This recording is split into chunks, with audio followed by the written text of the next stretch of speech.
కృష్ణుడు క్రీస్తు ఒకటేనా?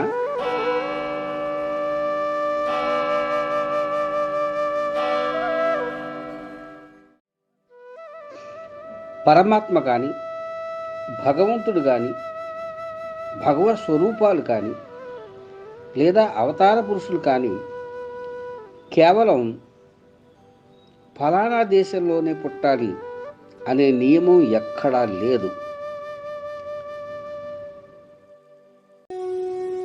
భగవంతుడు సర్వవ్యాపకుడు, ఎక్కడైనా పుడతాడు, ఎలా అయినా పుడతాడు. భారతదేశంలో కృష్ణుడు గురించి తెలియని వాళ్ళు ఎవరూ ఉండరు. భారతం, పోతనామాచ్యుడి భాగవతం అందరికీ తెలుసు. పలికెడిది భాగవతమట, పలికించెడివాడు రామభద్రుండట, నే బలికిన భవహరమగునట, పలికెద వేరొండుగాధ బలుకగనేలా.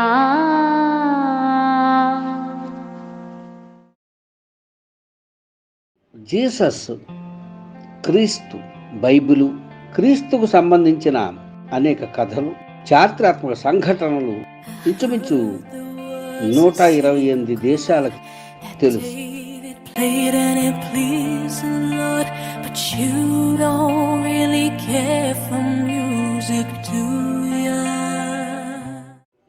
అయితే ఇక్కడ చెప్పుకోవాల్సింది ఏమిటంటే, క్రీస్తుకి కృష్ణుడికి చాలా దగ్గర సంబంధాలు ఉన్నాయి. కృష్ణుడు చెరసాలలో అంటే జైల్లో పుట్టడం జరిగింది.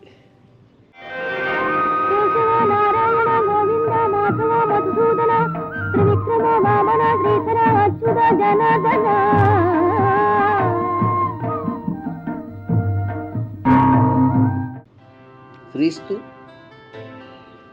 గొడ్ల సావడిలో అంటే పశువుల పాకలో పుట్టడం జరిగింది.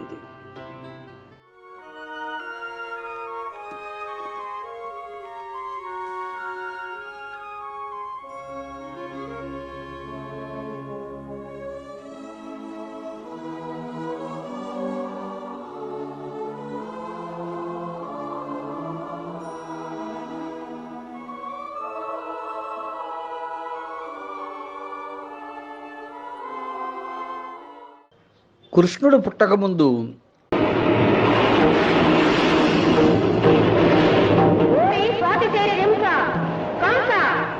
ఏ సహోదరిని 6వ ప్రాణమని భావించి జీవించుతున్నావో ఆ భామిని నీ పంచ ప్రాణాలు హరించే వారిని ప్రసవింపనున్నది. ఆమె అష్టమ గర్భం నీ మృత్యు హేతువు. తస్మాత్ జాగ్రత్త, తస్మాత్ జాగ్రత్త, తస్మాత్ జాగ్రత్త. దేవకి వసుదేవులను కారాగారంలో బంధించాడు. అంతేకాకుండా దేవకి వసుదేవులకు కలిగినటువంటి 7 సంతానాన్ని నిర్దాక్షిణ్యంగా సంహరించాడు.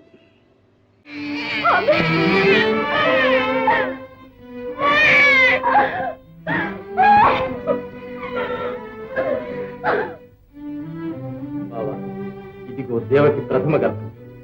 నా మాట నిలబెట్టుకున్నాను. ఆ పైన నీ దయ. దయ విధికి నా మీద లేని దయ నాకు ఈ శిశువు మీదన. శత్రుకూటం మీద క్షమ రాజుకు ఉచితం కాదు.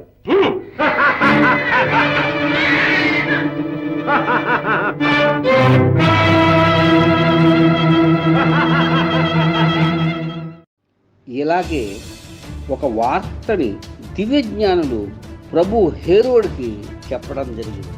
ఈ వార్త తెలిసిన హేరోడ్ ప్రభు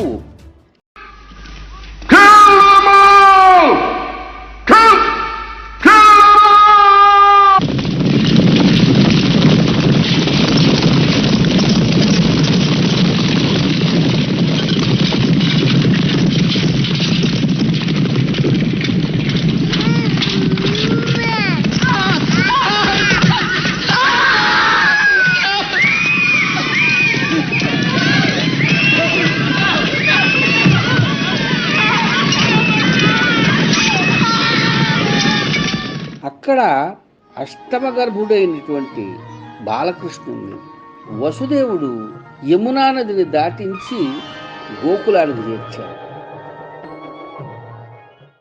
అలాగే ఇక్కడ హేరోడు ప్రభు నుంచి రక్షించడానికి క్రీస్తును కూడా జెరూసలేం నుంచి మరొక చోటకు మార్చడం జరిగింది.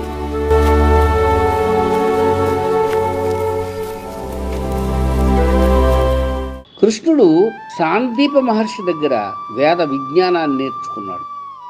జీసస్ క్రైస్ట్ మన దేశంలో ఉన్నటువంటి పూరి జగన్నాథుడి ఆలయంలో పండితుల దగ్గర వేదాలను అభ్యసించాడు. అంతేకాకుండా హీలింగ్ అంటే స్పర్శ ద్వారా వ్యాధుల్ని నయం చేయటం, గుడ్డి వాళ్ళకి కళ్ళు రప్పించటం, ఇటువంటి విద్యలు కూడా అనేకం పూరి జగన్నాథుడి ఆలయంలో జీసస్ క్రైస్తు నేర్చుకున్నట్టుగా చారిత్రాత్మక ప్రమాణాలు ఉన్నాయి.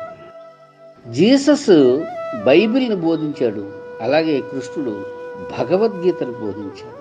ఇటువంటి సారూప్యతలు, దగ్గర సంబంధాలు శ్రీకృష్ణుడికి క్రీస్తుకి అనేకం ఉన్నాయి. వీటికన్నిటికీ చారిత్రాత్మక ఆధారాలతోనే ఈ క్రీస్తు భారతం త్వరలో మీ ముందుకు రాబోతోంది.